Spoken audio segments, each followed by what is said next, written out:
everybody, and thank you all so much for tuning in. You are watching the Vuyo Show. We are coming to you, of course, from New York City with our very special guest joining us virtually on the show, as you can see on your screen. We have a very special episode lined up for you today. We're speaking about the intersection of academia and art. What does that look like? What does the world of art having to be intersected with academia look like? And our guest today is an expert in that field. So I'm hoping that you're ready to receive what we have in store for you today. Sit back, relax, and enjoy the next couple of minutes with myself and the one and only, ladies and gents, art extraordinaire, academic extraordinaire, the one and only, not just anybody. It is the doctor. The one and only Dr. Semente. Hello, Doc. Hello, Vuyo. Thank you so much for having me and for that marvelous introduction. Thank you for coming.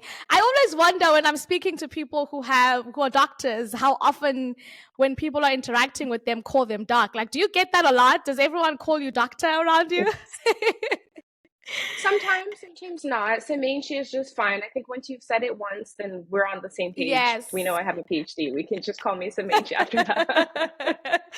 I can imagine when you're like, just going about your day and you're at the mall and Dr. Semente. I can imagine. But it's honoring you. I think one of the most important things that I highlight from it is to be able to honor you for the qualification that you had, attained, and putting some respect to your name. So I might mishap and say it from time to time in this conversation, so forgive me. I appreciate that. Yeah. But let's get into it. And as I said before we started the recording, I was like, it's really going to be very conversational. We're going to have a good time.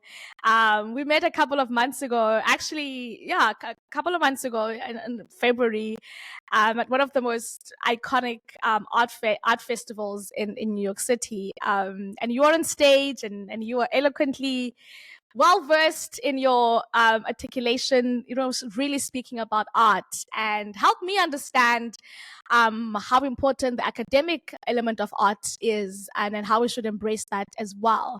But in your terms, what does a memory of that particular event mean to you? Being part of the panel at that event, if you still remember.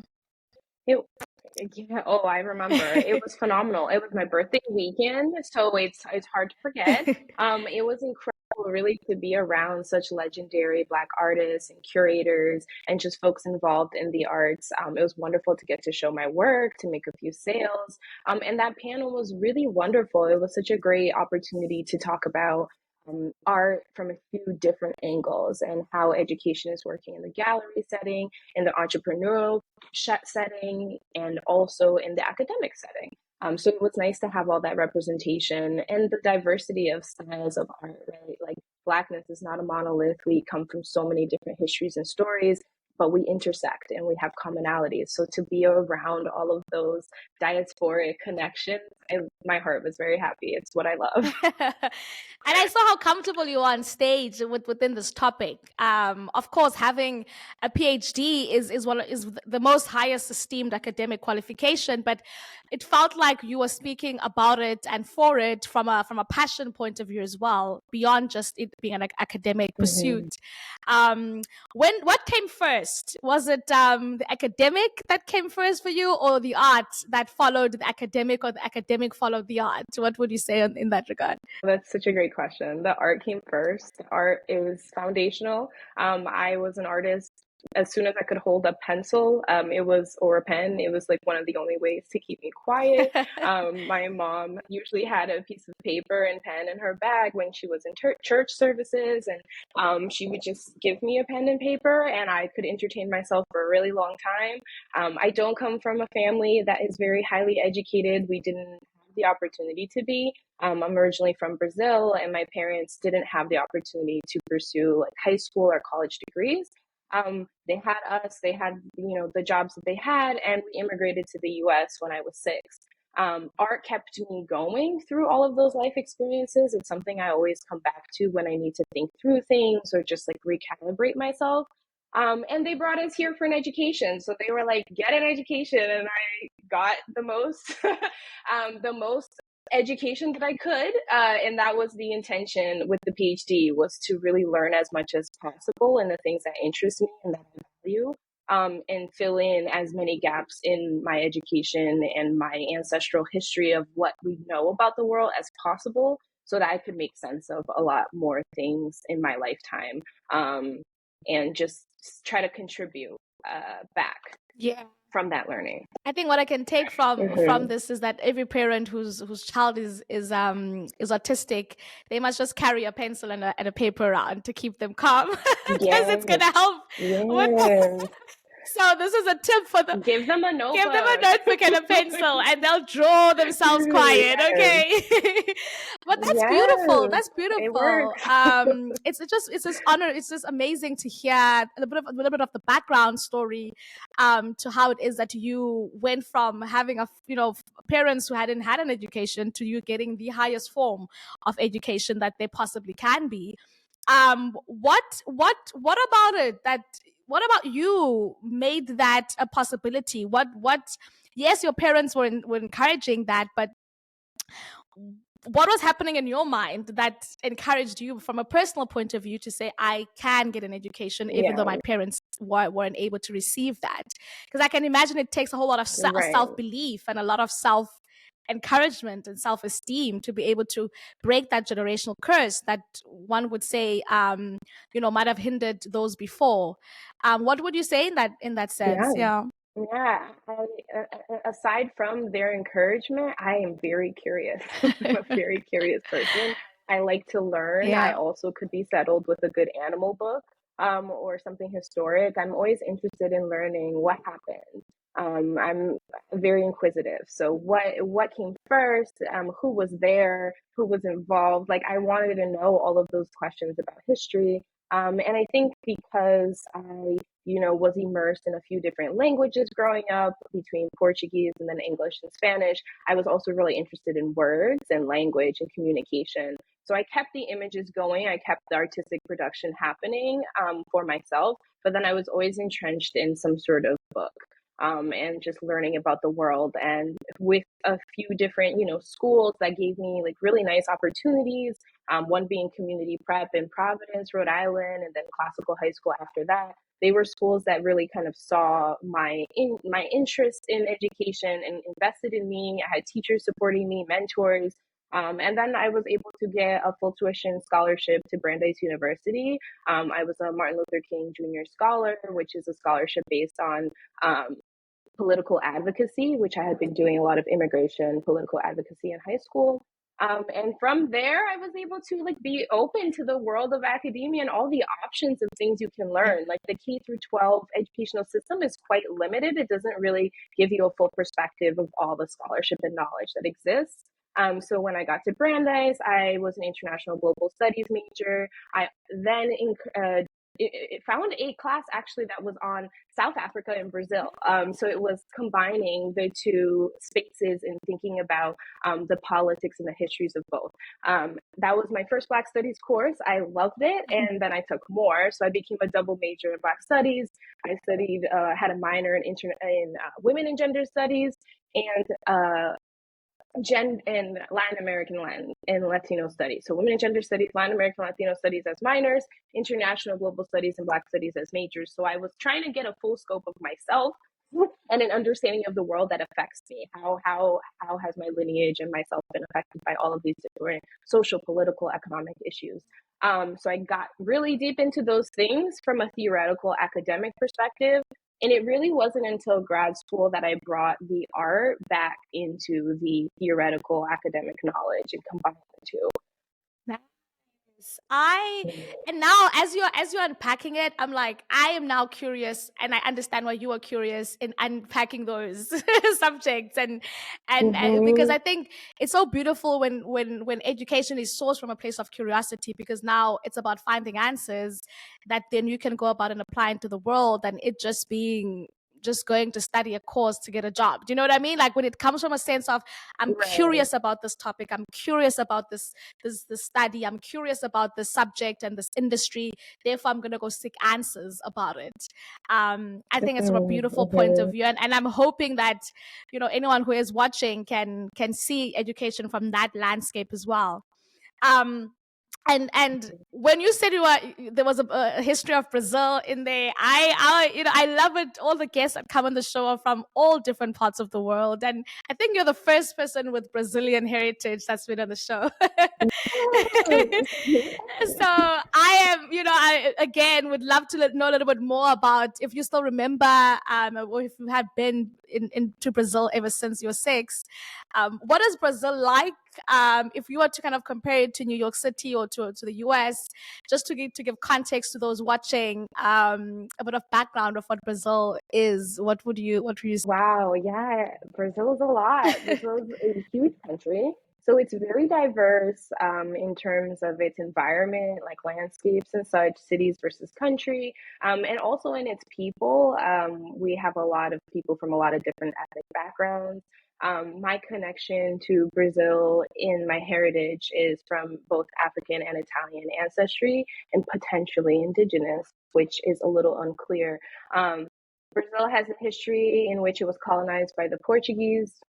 They imported a lot of Africans as enslaved people to Brazil, actually, the largest amount from any country in the Western Hemisphere. So we are a majority Black nation, but that has become an intentionally mixed race nation because after slavery ended, there was a push to whiten the country. It was called branqueamento. So it was very intentional. They paid European immigrants a stipend and land to come and mix the races to lighten the country because it was majority Black at that point. Once all the enslaved people were free. So they prioritized giving those jobs to new Europeans and other immigrants versus Black folks who had been working for free in the country. So I come from kind of a combination of those traditions. I'm not sure when my Italian ancestors arrived, but it was around a similar place. But my African ancestors have been in Brazil for a very long time.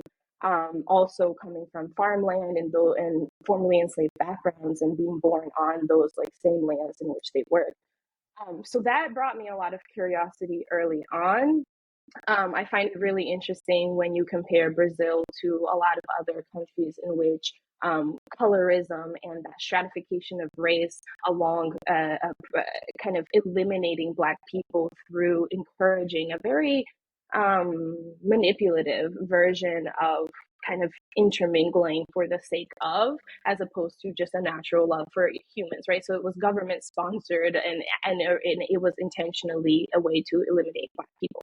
Never happened. There's plenty of Black people in Brazil, and in fact, Brazilian culture is predominantly influenced by African culture. Yeah. So our spiritual practices, our music, our art, of course, is super influenced by those roots. And Brazilians, Afro-Brazilians specifically, like myself, we tend to be very proud of that and really kind of know that our roots come from West Africa, from different parts of the African continent, but always kind of missing some clarity of our original content, but like recreating while also relearning and reconnecting with this Pan-African identity that is global.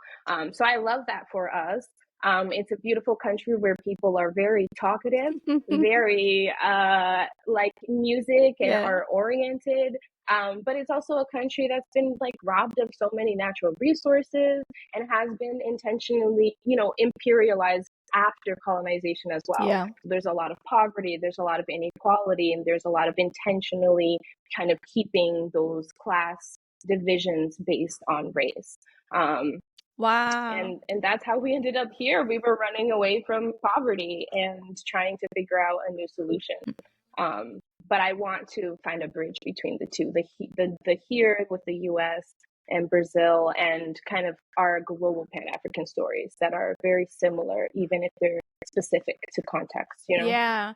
And there's a thing, I wouldn't even say it's media, but just society in general has this thing of painting a picture of what each country or each continent kind of looks like, right? And when you think about a place like Brazil, what the world has painted it to be is very colorful. It's, we think of the carnival, we think of animations like Rio, which are embedded in Brazil, Yeah. and the feathers and the color is what the world has taught us Brazil is and is all about. So getting to hear some of the nuances underlined in there as well is quite interesting.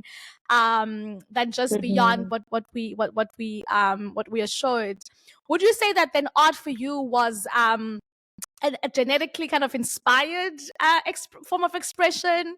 Would you say that some of the things that you saw and experienced or remember even from your home, it being that Yeah. colorful, vibrant nation that we all esteem it to be? Do you think that then your art, or at least discovering art as a young child, as you said, it's a very talkative nation, it's a very colorful, musically inclined. Yeah. Do you think about it in that sense right now, in hindsight? So do you imagine it in that sense, even back when you Well, were a kid? yes, absolutely. I think my love for colors, my like love for life in a very particular way was always influenced by my culture. Yeah. There's art behind me that's mine. It's very colorful. But I also think that we're a very like spiritually diverse country with a lot of like deep connections to the divine in a lot of forms. And I find art to be one of those ways of communicating with like the deepest parts of ourselves. And I love that. I mean, I was born on a stretcher, like after a carnival like train had just passed. And like the nurse had to catch me with no gloves because the doctor was still getting ready. Like I wasn't born in the operating room. I was just like I just came out after the music passed. So I absolutely believe that I was deeply influenced Yeah. by my culture, by the sense of like, okay, I'm here now, like whether y'all are ready for me or not. So I think in a lot of ways, like I continue to push through spaces that maybe wouldn't necessarily welcome me or wouldn't Yeah. think that I should be there with that same audacity. And I think that Brazilian survival is a real thing, like especially Afro Brazilian survival, like knowing how to figure out new strategies, how to come up with creative ways to depict and explain and find joy even like how do we make sense of all of this through a beat, like how do we dance our way into knowing that things are going to be okay even if there are some things that are very much not okay right now. So it's I think for me it's kind of a balance. It's a balance of pulling from those ancestral paths, from my culture, and then from my upbringing here Yeah. and like what in my life I've experienced. That's beautiful. That's absolutely beautiful. As you're speaking, I'm imagining kind of the dichotomy of you being this child who, when hearing this story, and now in hindsight thinking about just your life and how it's unfolded, and how you've always been the one pushing through and going for Mm-hmm. and stepping out of the norm to make sure that you're pursuing what it is that you want to pursue. It's giving us context, right? And it's beautiful that it was even from the day you arrived. That was your entry into this world. Yeah. What does your name Semente mean? Do you know? Does it have an origin? Yes, Yeah. yes. So Semente is not my born name. It is the name I've chosen to use. Okay. It means seed. So like that you plant. So Oh seed that you wow. plant in the ground. And it was given to me through my capoeira practice, which is an Afro-Brazilian martial art. And in it, you receive a name based on how you're perceived, like how these people witnessing you basically kind of struggle through learning this very difficult, like martial art practice and getting stronger, like how this group is witnessing you. So I was given that name by my mestre and the group who saw me as a seed. And it really stuck. I was performing at the time in plays. I have a very long birth name.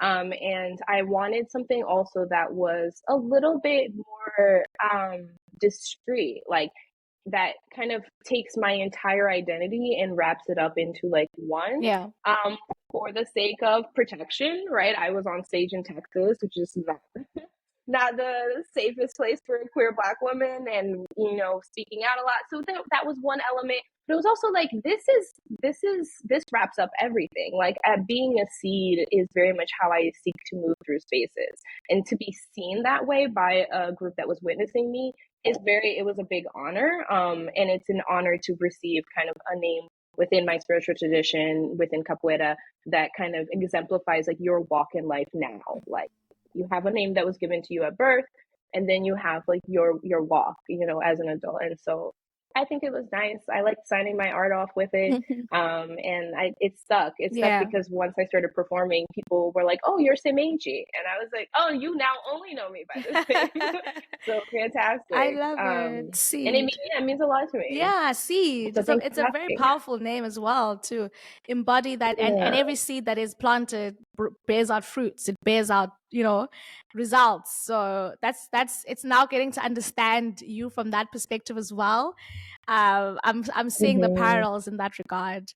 What was your first Mm-hmm. understanding of art? Do you remember when you first made sense of art and what it meant and what it was? And what was that Mm. definition when you first discovered it? Wow, this is such a wonderful question.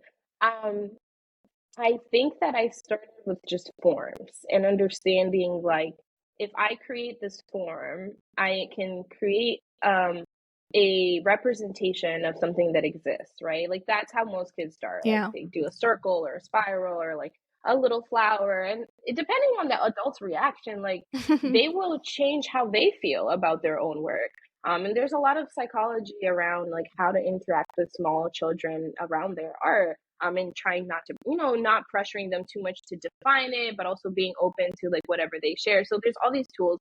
I think my parents were really good at that, especially my mom. She was very much like, "Oh, that's so interesting. Look at you, you drew that." And then I drew things that looked more and more like real life. And I'm like, okay, if I keep working at this, I can make it more and more realistic. And to me, that was a way that I can document things and communicate things that don't exist yet. Like they're only in my mind. And as I created more art, I kind of get to a place where I'm like working on something. I can kind of see what it's supposed to look like, or I'm looking at something and it's kind of coming together. So that process just kept developing as I got older and older. When you then went into academia, was the definition of art, did it change, or was it still even more kind of what you had known art to be, even more advanced, that definition even more advanced, or did it change completely when you understood it from an academic point of view? The way it's defined, it changed my understanding of what people think art is. I thought art was something that we all do. Yeah. Like it's just super accessible. You can choose whatever medium or version of that, whether it's knitting or cooking, like whatever that is that you're putting creative energy into and creating something that therefore is art. When I took my first art history class, I was sorely disappointed to understand that art history is taught from a super Eurocentric lens, that it negates like what is defined as like folk art, which is often like people of color around the world's ancient art is defined differently than European art. And there's all of this elitism around value and the commerce of it and all of that.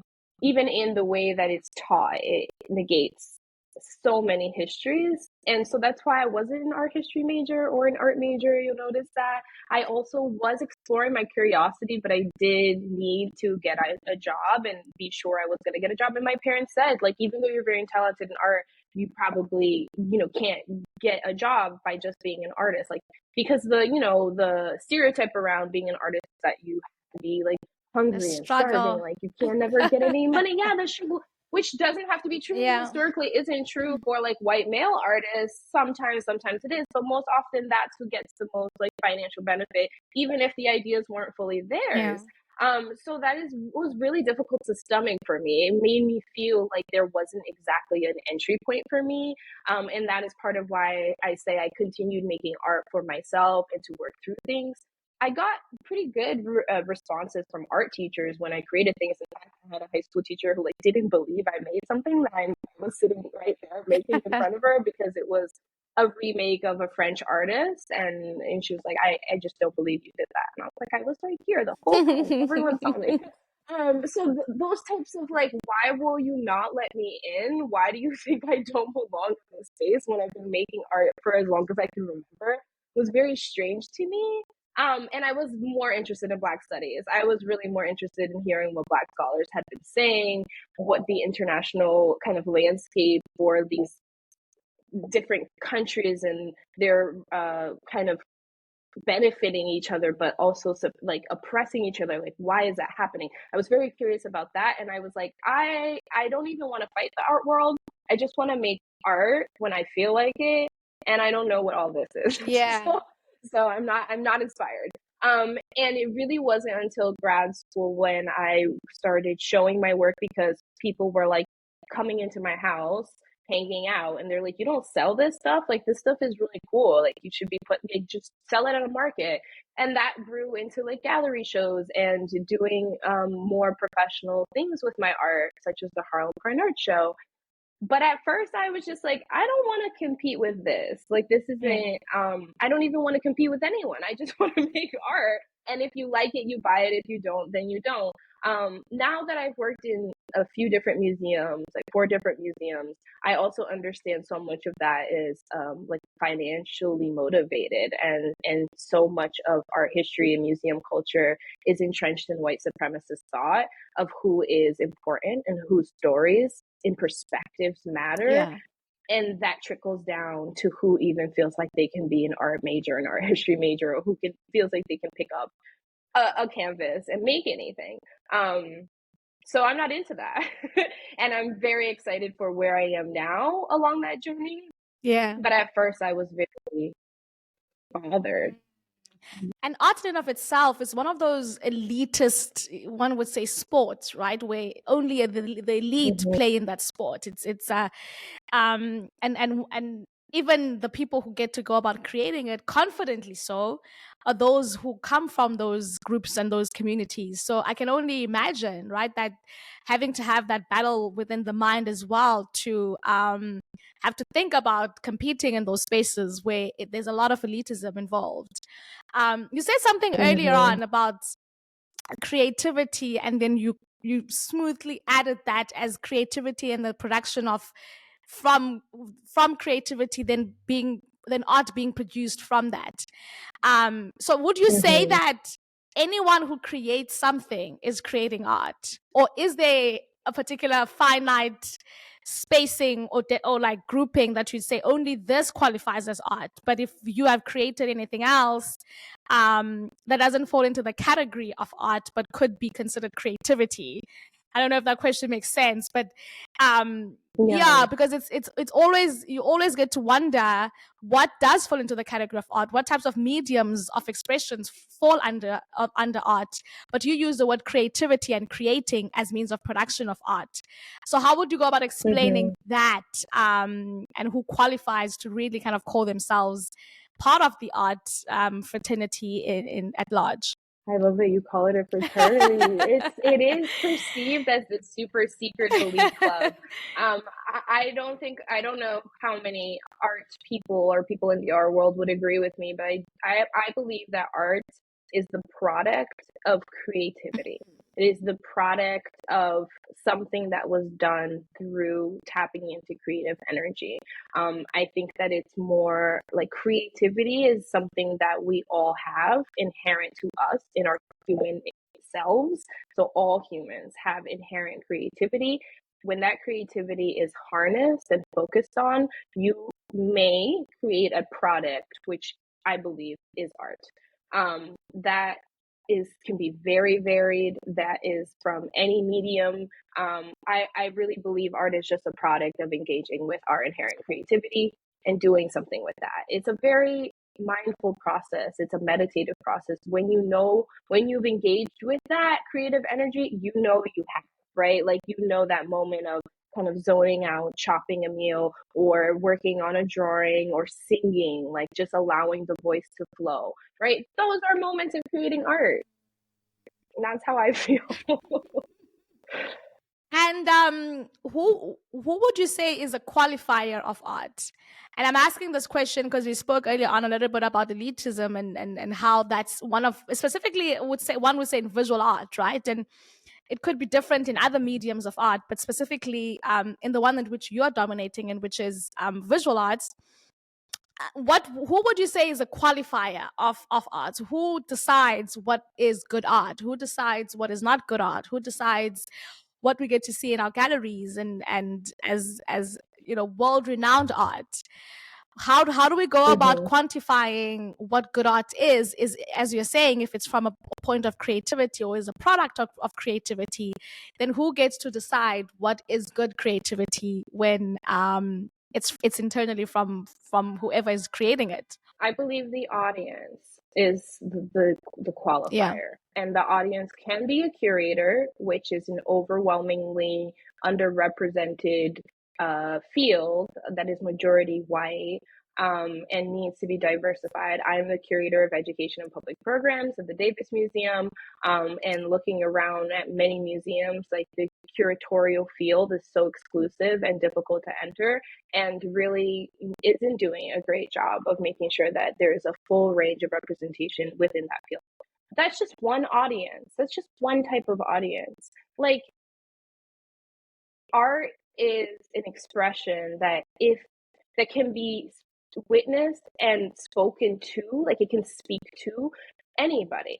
So if this person's art speaks to this one person and that one person feels like this is good art because it helped them or it spoke to them or it made them feel affirmed or more stable as a human in this world, of Yeah. like, you know what, I get that, I see you.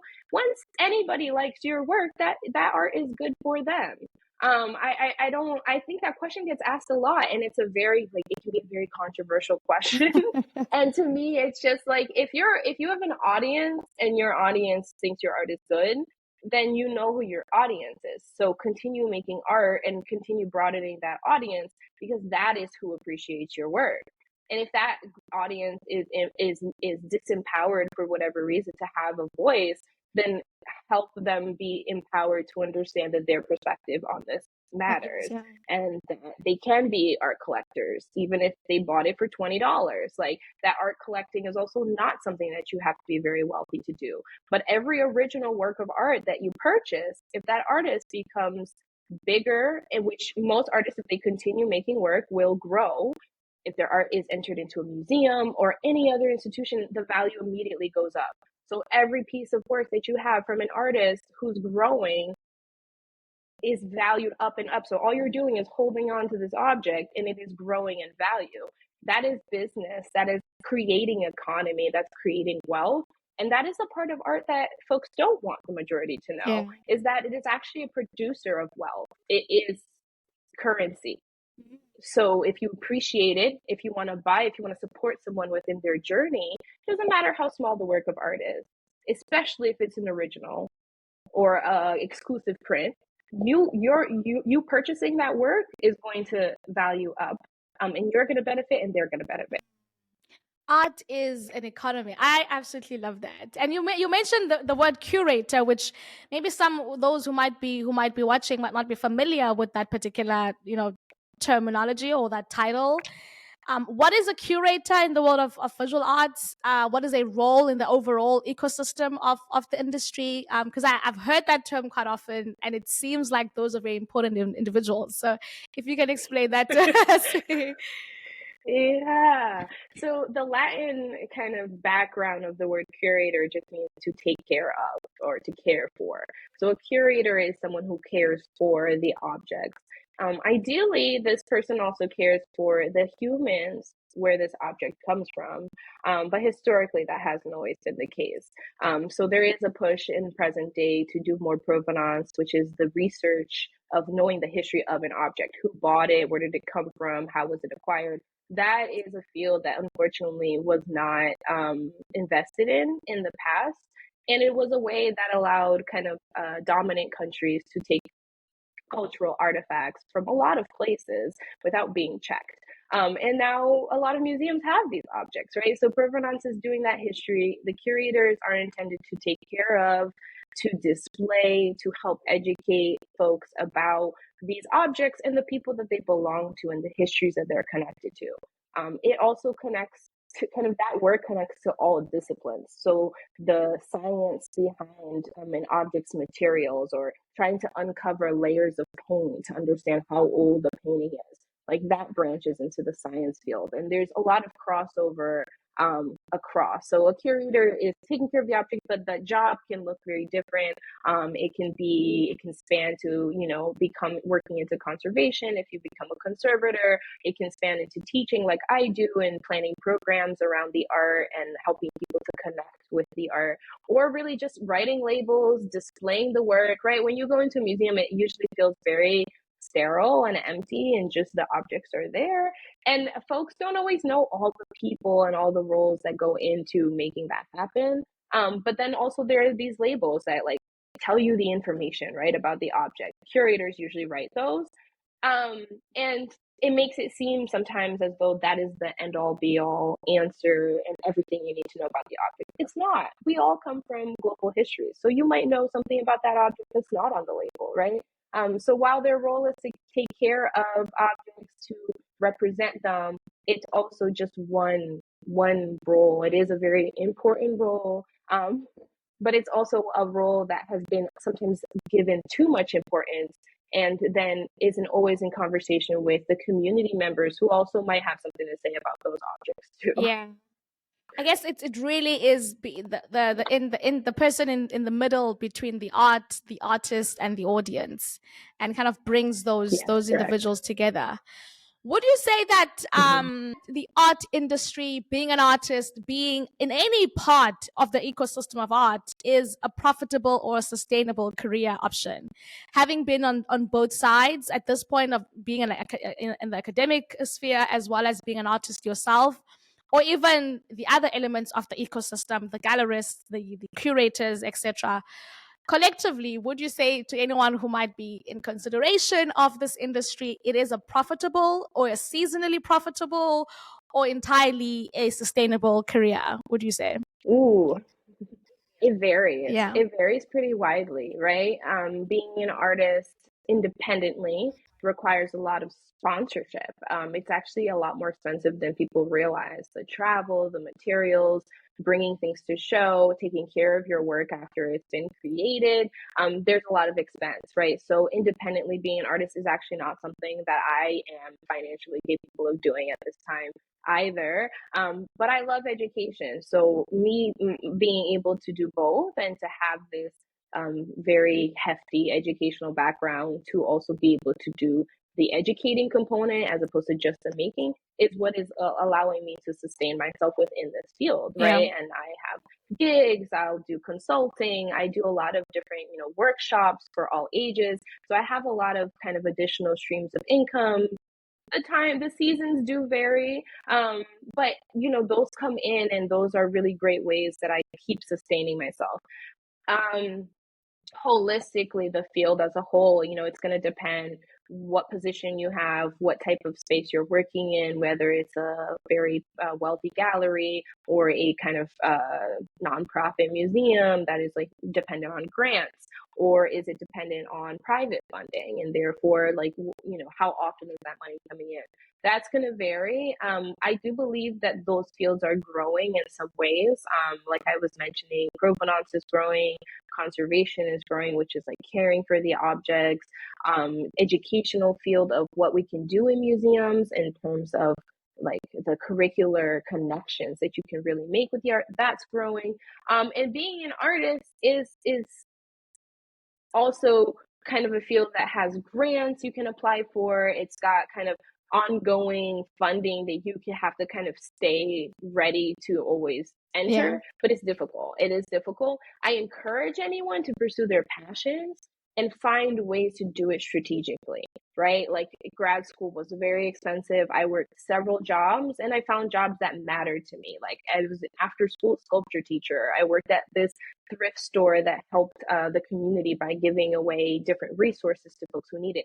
So I always found ways to sustain myself, but ways that actually matter to me, because that's what gets me excited when I wake up every morning. And I'm not a morning person. Like it's doing something that actually matters to me, that I like. So I would encourage you to do that, and having multiple streams of income is really important. speaking up for yourself, right? Sometimes you can negotiate salaries. You make sure that you highlight all of your credentials, languages, experiences, all of those different things, because being an artist is not just one, it's only one part of you, Yeah. right? Like every artist is also something else and has other skills. And when you are a teaching artist, you're able to combine all of the things that make you great and pass that on. I hope that, different companies and organizations start valuing artists more, like corporate spaces and universities across the disciplines, to understand that through art, folks can self-regulate. They can build better relationships with their colleagues. They can know more about themselves and then be more focused at work by understanding, right, like who they are and what matters to them. Like all of these different things that we are experiencing as humans, the more you interact with art, I personally believe that it makes you a better human. It makes you a more deeply connected human to yourself and to others. And that is beneficial in every space. So this is my little plug that if you don't hire an artist in your company or haven't found a way to include the arts, try it. It really could benefit. Yeah. I think that's an honest answer. That's really an honest answer, and I'm hoping that whoever's kind of hearing this or listening to this will be able to take that this as a nugget, in the exploration of the art industry and the art world. There's been, I've heard this saying before, and I want to get your 2 cents on it, right? About, as an artist, you stay where you are and allow your art to speak for you in rooms and spaces and places and countries and opportunities that you cannot do for yourself. So being planted, so for an example, being in a particular country or in a particular city and allowing your art to travel on your behalf, right? Or you go to where the opportunities are to then implant your art within those spaces. Would you say either or is advisable, or combination of those two are advisable to an aspiring artist? Do you stay where you are, do your art, and let the art take you places, or you go to places and like put your art in those spaces? Yeah, I think a combination of both, Yeah. right? There's a lot of factors. Like if you cannot travel, if you cannot afford to travel, if your family keeps you where you are because you have a lot of responsibilities, then focus on where you are, right? Like branch out, find community spaces, find places that show work. There's always things going on in the arts. You kind of just have to look around any major city. There are arts organizations. So if that's what you can do, then do that, right? If you have the opportunity to travel, it is good, right? It's a really good way for people to start knowing you nationally and even globally. So when I travel, even if it's just for fun, I try to go to a museum, see if I can schedule any meetings with anyone who works there, go to art spaces, right? I'm always doing, fun with a little bit of business, just to also be present for people to know that I'm an artist that exists in this world. This is my style. These are the things I care about. And you you plant little seeds like here and there wherever Some you go. sementes. Um, yeah, little Semente. I've lived in Texas, I've lived in the East Coast, and each time I build a community around me that appreciates and values the work that I Yeah. do. So wherever you are, if it's local or if it's international, you can just do that. And that will help you to grow and help people to see you in your work, and just being your authentic self wherever you are, and kind of continuing to put yourself out there. That has worked for me. Yeah. So that's my advice. Yeah, no, thank you for sharing that as well. If you were to be asked to describe your art, and what it looks like, so if you were to, by utilizing words to paint and draw a picture of what your art is, what feelings it evokes, what emotions it inspires, what would you say? What would those words be, without a canvas in front of us to Mm. see it? My art often centers Black women, Black womanhood, Black people's experiences, Yeah. nature, divinity, and global histories. So I love images of nature, water, trees, flowers. I find those to be very deeply spiritual to me and to my Afro-Brazilian spiritual practices, in which we very much believe that we are a part of nature, that nature is a part of the divine. So there's that component. I also like to think about experiences of Black women's lives. So whether that is motherhood or family or labor or systemic violence, and kind of being that gateway into the family, but that protector that's often not protected, right? So that kind of understanding the histories of Black women and also of our bodies. So I do a lot of things that incorporate like organs or body parts, or seeing into someone's body while they're sitting in meditation or something like that, or experiencing life, because I want people to remember our humanity. So my work is intended to also bring an understanding of the humanness of Black women and of Black people's experiences, and of that connection to the divine. So I also have a lot of work that centers orishas, or orishas in Portuguese, which are from the Yoruba tradition. They are deities that are representative of nature, but they're also a way that Black people represent themselves as God, right? The African people represented themselves as deities, as kings and rulers and queens, and also gods and deities, but also manifestations of nature. So Yemanja, who cares for the water, right? Like when I think of the ocean, I have to think of her. So in my work, if you see ocean, you're also seeing Yemanja. If you see Yemanja, you're seeing the ocean, right? Like it's always connected. But I also want people to see things and think, I never thought of it that way. That's beautiful. Or like, know something new now about myself or about the world or about how someone else thinks. Because sometimes the things I represent don't make sense at first. Yeah. And then after you look at it, you kind of start pulling apart meanings that I hope will help people see the world a little bit more clearly. Seeing the world a little bit more clearly. I can now already, understanding where it stems from, and the seeds that you're planting within your art.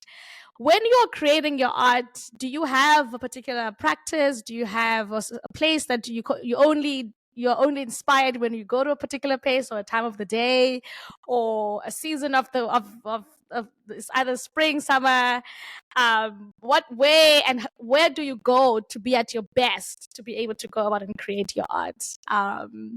Do you even think about it that way? Do you even take note of, I only create my best art when I'm here, Yeah. or at that time, or during that season? Yeah, I don't think I have a narrow. It's not that narrow, but I have to be well enough to be able to stand or move around, right? Because it actually is laborious to be on a canvas, Yeah. and so that's one element. I can't be too exhausted. I'm very much a night owl, so I do feel like that's when I create the best work. But as I've gotten older, I'm like really valuing mornings a little more, so that can be good too. I really don't have one place that influences me. I think that I allow every place to be an influence, and I'm kind of present in my life in a way where I can see art kind of flashing by if I'm having an experience. Like things kind of just come to me in daily life, so it's not that like pragmatic. But then I have to find a way to translate and take those daily moments and put it into like a sketchbook. I often start with a sketch, and then that sketch grows into a painting. Sometimes after a few weeks or months, and sometimes years later. And I do have a in-home studio, so I typically will have like a show going in the background or some music. I've got like a snack or something, and then I kind of zone out, and then I can get into my process Yeah. for an undetermined amount of I was time. about to ask you. Working a 9 to 5 Yeah. changes that, Yeah. a 9 to 5 changes that. You can't go to sleep at 3 a.m. and then wake up and be somewhere at 9. So the process that I had in my 20s and through grad school is just not as applicable. So a weekend, if I can block out a whole Saturday or a whole Sunday for several hours, because things always take longer than I think they're going to take. Like I get very meticulous, Yeah. and it starts taking a little bit of time. And I don't notice how many hours are passing by sometimes either. So I have to be mindful of any other commitments I might have that day. Yeah. But that's my favorite type of day. If I can just block out hours and hours and just zone out, that's when I'm at my best. That's beautiful. I love it. I love the process that you kind of go through, making sure that you're okay and you have your favorite things happening around, to just be at a good space to be Mm-hmm. able to create. What then is a process from then it being at your home studio, you finishing it and deciding, okay, it looks good, it's perfect, I'm happy with it. How does it get from there to the consumer, or in someone's home, or in someone's room, or in someone's lounge, or whatever part of their house that they put it in, or in someone's office? What is a process to getting it from there to getting it to the end user? Yeah. It's pretty varied. Sometimes I'll take a picture and post it, and someone immediately claims it, and it's like, I want to buy Got this. And I'm it. like, wonderful. That's so amazing. Sometimes it takes longer. Sometimes I've been invited to shows in which I show a few pieces, and then maybe one or two sell from a group. Right now, I'm really working on larger scale work that tells a connected narrative. And my hope is for a show of only my work, a solo show, which I've only had one of in a small venue.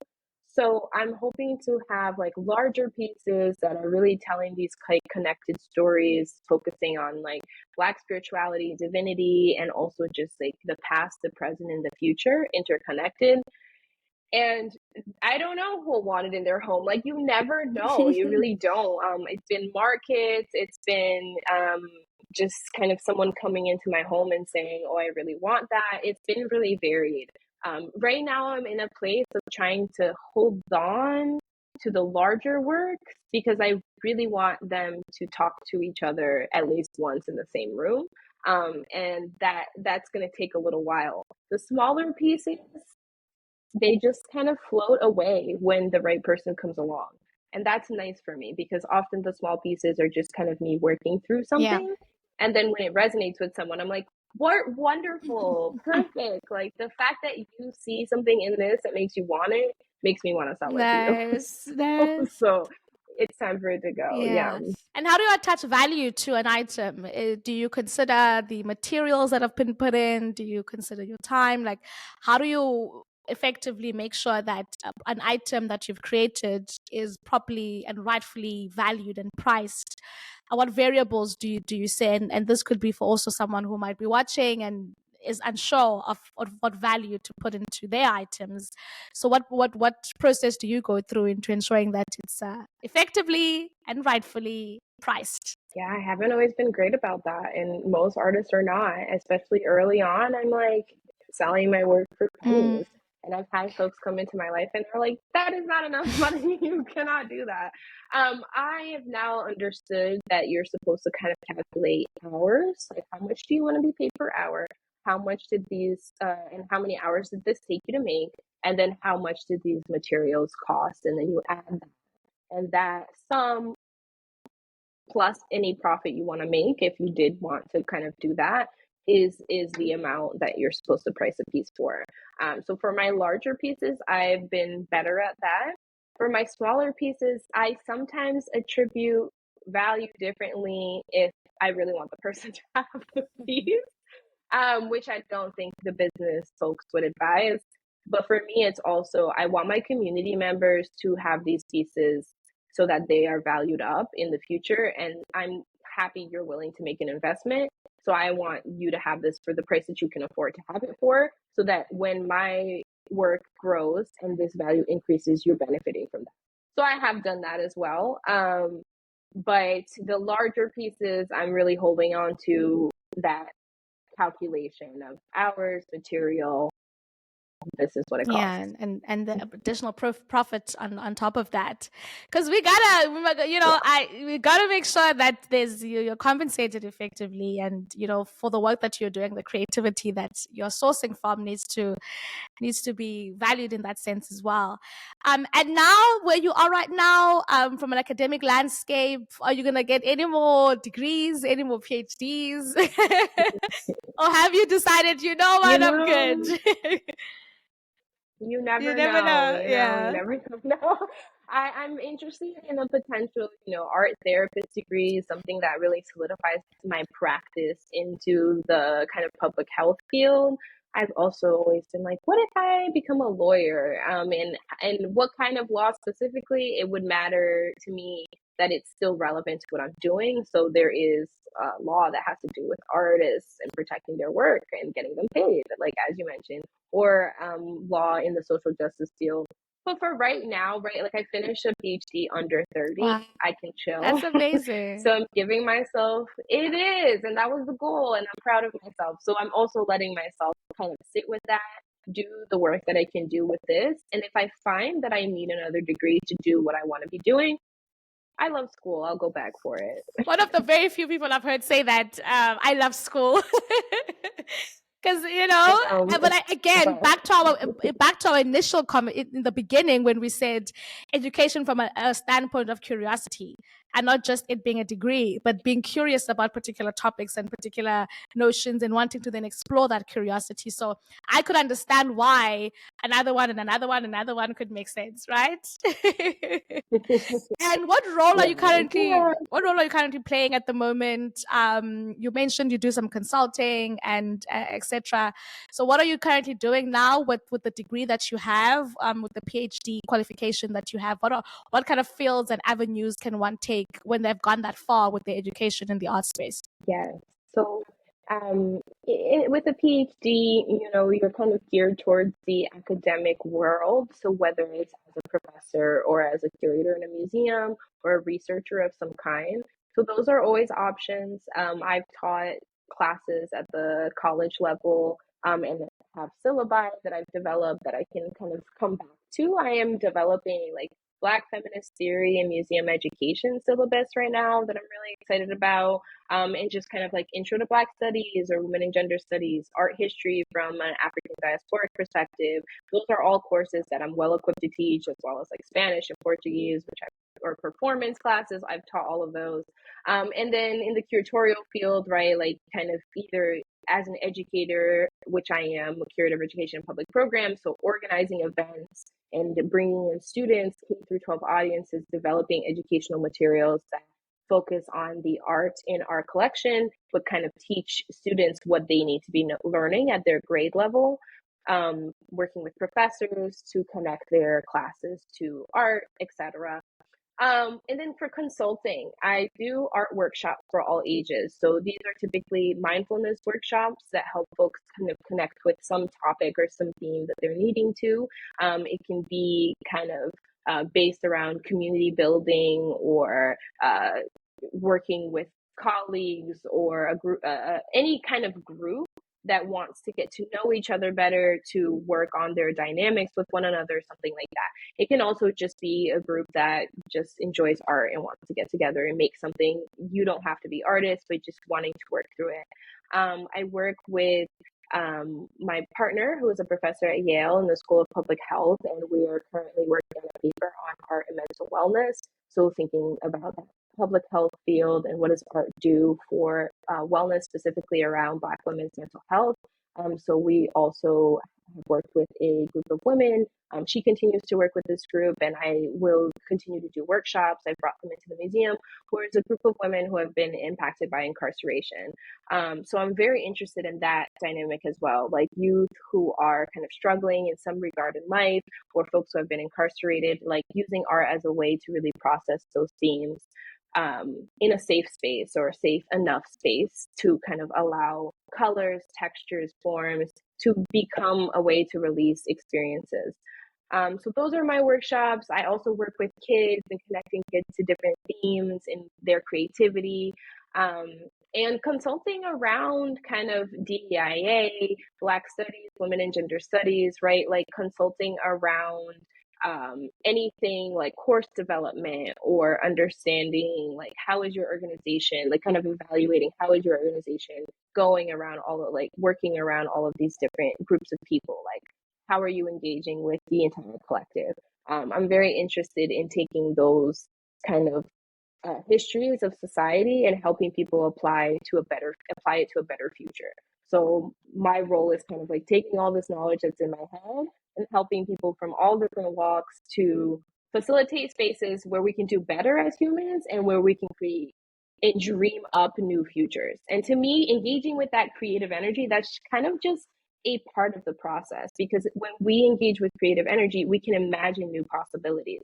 Without that creativity, it's very hard to feel hopeful that we can create new things. So art is actually just a catalyst for understanding. We can create new things out of scratch, out of nothing. Like, we can sit together and figure out new strategies, and we can do it while getting along, even if we have different perspectives. Even if we look at a work of art and we see completely different things, we can still sit here and have a conversation about it. It makes us feel different ways, but that's okay. Like, we are all different, and being able to kind of process those different feelings in a collective, it does a lot for people in the long term. It's so refreshing to hear that there are people like yourself who see art and the academic, side of it as well, as work of impact and as work to not just color the canvas, but color the world with possibilities. And as you said, with dreaming about new worlds that we can create. And when we actually think about it, art is all around us, right? Everything we see, everything we experience, everything around us, that was someone creating something. Every innovation was someone creating something out of either nothing or a combination of different things. So I think it's so important for us to even have this conversation and maybe, start thinking about ways in which all of us can participate wherever we are, whatever we have, into participating a new world that we can create through art, which is beautiful in itself. So you're advocating for that, and I can feel it, and I can see it, and I can hear it, and I saw it in February on that stage as you were speaking,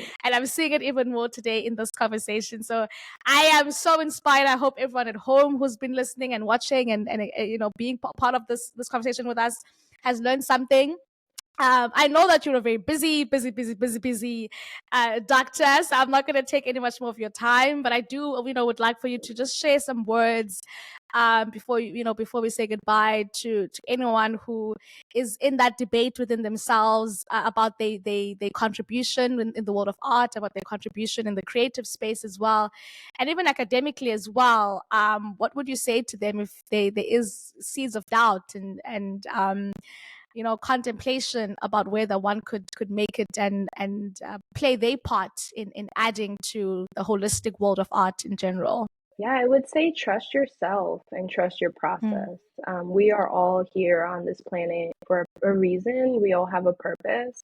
And you and everyone else can be guided by yourself, can be guided by your process, tapping into the divine inside you, to understanding, why am I here? What am I meant to do? And then finding and researching and learning the opportunities that exist for you to explore that, right? Try to find funded opportunities. Graduate school can often be really well funded. Actually, PhDs are often fully funded. Masters are here and there, only some programs, but a PhD is usually fully funded. You typically have to kind of teach through that process. Or if you are interested in being an artist, find paid opportunities and keep following those passions, keep following your heart, keep following that direction that is your path, because really only you know why you're here. Only you can figure out what you're meant to do. We can have mentors, we can have help, and that's wonderful, and find those. But ultimately, what do you care about? What are you passionate about? And what do you want to do with that? You can do it. There's enough resources in this world for us all to do what we're meant to do. I believe that. I love that. There is enough resources for all of us to do what we are meant to do if we just look around and, as you said, keep believing in ourselves.